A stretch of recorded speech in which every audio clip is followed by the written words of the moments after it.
அனைவருக்கும் வணக்கம். இந்த பதிவில் மே மாதம் 10ஆம் தேதி அட்சய திருதியை அன்றைய நாள் நம் செய்ய வேண்டிய முக்கியமான விஷயங்கள் கடைபிடிக்க வேண்டியது என்ன அப்படிங்கிறத இந்த பதிவில் பார்க்கலாம். திருத்தியை அப்படிங்கிறது பெறுகிறது அர்த்தம். அட்சய திருத்தியை அப்படின்னா அல்ல நமக்கு குறையாமல் கிடைப்பது, அதாவது வற்றாமல் இருப்பது அப்படிங்கிறதா நமக்கு அட்சய திருத்தியை கொண்டாடப்படுகிற ஒரு நாள். இந்த நாள் என்று பார்த்தீங்க அப்படின்னா ரொம்ப முக்கியமான நாள். இந்த நாள் என்று நமக்கு ஒரு சில விஷயங்கள் நம்ம கடைப்பிடிப்பதனால் நம்ம வீட்டில் எப்போதுமே செல்வங்கள் பெருகி கொண்டே இருக்கும், வற்றாமல் இருக்கும் அப்படிங்கிறது ஐதீகம். இந்த நாளன்று நம்ம மகாலட்சுமி பூஜை கட்டாயமாக நம்ம செய்ய வேண்டும். மகாலட்சுமிக்கு உரிய நாள் தான் இந்த அட்சய திருதியை. நமக்கு அட்சய திருதியை வெள்ளிக்கிழமை அன்று அமைவது மிகவும் சிறப்பானது. காலை 6 மணிலிருந்து 7 மணிக்குள்ள சுக்கிரஹோரை நமக்கு வரும். அந்த நேரத்தில் நீங்கள் மகாலட்சுமி பூஜை செய்வது மிகவும் சிறப்புக்குரியதாக இருக்கும். அந்த நேரத்தில் மகாலட்சுமி படம் எடுத்து வச்சுக்கோங்க. எடுத்துட்டு நீங்கள் செந்தாமரை மலர்கள் அல்லது மல்லிகை பூக்களால் அலங்காரம் செய்துட்டு நெய் தீபம் கட்டாயமாக ஏற்றுங்க. ஒரே ஒரு நெய் தீபம் ஏற்றினால் கூட போதும். நெய் தீபம் ஏற்றி வைத்துட்டு ஒரு தட்டில் சில்லறை காசுகளும் மற்றும் உங்ககிட்ட இருக்கிற 100 ரூபாய் 500 ரூபாய் இந்த அமௌண்ட்டும் நீங்கள் எடுத்து வைக்கணும். நல்லா நிறைய தட்டு நிறைய நீங்கள் காசு வைத்து இன்னொரு பவுல்லையோ அல்லது ஒரு பாக்கெட்லையோ நீங்கள் கல்லுப்பு வாங்கி வைக்கணும். இன்னொரு பவுலில் அல்லது ஒரு சின்ன கிண்ணமாக இருந்தால் கூட பரவாயில்ல, அதில் மஞ்சள் கொஞ்சம் தட்டி வைக்கணும். இந்த கல்லுப்பும் மஞ்சளும் கட்டாயமாக இடம்பெற வேண்டும் நம்மளுடைய பூஜையில் வெள்ளிக்கிழமை என்று அட்சய திருதி அன்று. அதற்கப்புறம் நம்ம வீட்டில் இருக்கிற தங்கத்தை கூட நீங்கள் வைக்கலாம். புதிதாக தங்கம் வாங்க வேண்டும் அப்படின்னு நீங்கள் காலை நீங்கள் வெள்ளிக்கிழமை 6 to 7 நீங்கள் மகாலட்சுமி பூஜை செய்து முடித்த பிறகு நீங்கள் அதற்கப்புறம் நல்ல நேரம் பார்த்து நீங்கள் போயிட்டு கடையில் போய்ட்டு உங்களால் முடிந்த அளவுக்கு தங்கம் வாங்கலாம் அல்லது வெள்ளி வாங்கலாம், அல்லது நம்ம போட்டிருக்கிற கொலுசு ஏதாவது ஒன்று நம்ம மாற்றோம் பார்த்திங்களா, அந்த நாளன்று நீங்கள் மாற்றலாம். ரொம்ப நல்லது. நம்ம தங்கம் வாங்க வேண்டிய நேரம் முதலாவதாக நீங்கள் முக்கியமாக கொடுக்க வேண்டிய நேரம் சுக்கிரஹோரையாக கொடுங்க. மதியம் 1 மணிலேருந்து 2 மணி. அதற்கப்புறம் காலை 9:30 to 10:30 வரை இருக்குதுன்னு நினைக்கிறேன். அதற்கப்புறம் பார்த்தீங்க அப்படின்னா 12:30 to 1:30 வரை இருக்குது. நான் அதற்கான ஒரு வீடியோ கொடுத்துருக்கிறேன். அந்த வீடியோ கூட நெட் டிஸ்கில் கொடுக்குறேன், பார்க்காதவங்க பார்த்துக்கோங்க. சுக்கிரஹோரை நீங்கள் யூஸ் பண்ணுறது ரொம்ப நல்லது. மதியம் 1 to 2, இரவு 8 to 9. ஏன்னா நீங்கள் மதியம் வாங்க முடியல அப்படின்னா கூட இரவு நேரத்தில் 8 to 9 சுக்கிரஹோரை. அந்த நேரத்தில் நீங்கள் தங்கம் வெள்ளி வாங்குவது அதை விட சிறப்பாக இருக்கும். முடிந்த அளவுக்கு ஒரு வெள்ளி நாணயம் வாங்குவது மிகவும் சிறப்பானது. உங்களால் முடிந்த அளவுக்கு 1 கிராம் வெள்ளி நாணயம் வாங்கினால் கூட போதும். அன்றைய நாள் மகாலட்சுமி பூஜை குபேர பூஜை செய்வது ரொம்ப விசேஷமாக இருக்கும். காலை எழுந்த உடனே நீங்கள் செய்துக்கோங்க. மாலை நேரமும் நம்ம பூஜை செய்வது ரொம்ப சிறப்பு தான். இருந்தாலும் அட்சய திருதி அன்று நீங்கள் காலை 6 to 7 சுக்கிரஹோரையிலே குபேர பூஜை மகாலட்சுமி பூஜை செய்வது ரொம்ப சிறப்பாக இருக்கும். அதற்கப்புறம் நீங்கள் பசுமாடுக்கு தானம் செய்யலாம். வெள்ளிக்கிழமை நமக்கு வருவதனால் ரொம்ப சிறப்பானது. பசுமாடுக்கு உங்களால் முடிந்தளவு ஒரு வாழைப்பழமாவது நீங்கள் தானமாக செய்யுங்க, அல்லது சர்க்கரை ஏதாவது நீங்கள் தானமாக செய்யலாம். ஏதாவது பசுமாட்டுக்கு முடிந்த அளவுக்கு நீங்கள் கொடுக்கறது ரொம்ப நல்லது.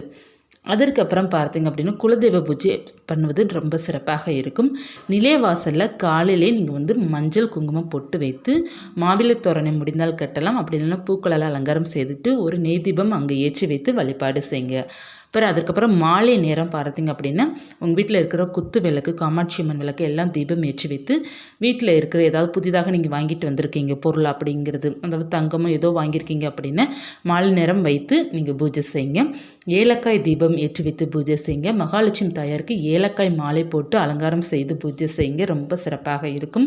மாலை நேரம் உங்களுடைய இஷ்ட தெய்வம் வழிபாடு செய்யுங்க. ரொம்ப நல்லாயிருக்கும். இப்போ நம்ம வராகியம்மனோ அல்லது முருகனோ அல்லது மகாலட்சுமி தாயாரோ உங்களுடைய விருப்பமான தெய்வம், துர்க்கை அம்மனோ அம்பாள், நிறைய பேருக்கு பார்த்தீங்க அப்படின்னு மாரியம்மன் பிடிக்கும், நிறைய பேருக்கு சிவபெருமான் மற்றும் நம்ம பெருமாள் இவங்களாக பிடிக்கும். பார்த்திங்கன்னா உங்களுக்கு எந்த இஷ்ட தெய்வமோ அது மாலை நேரம் அந்த பூஜை செய்யுங்க.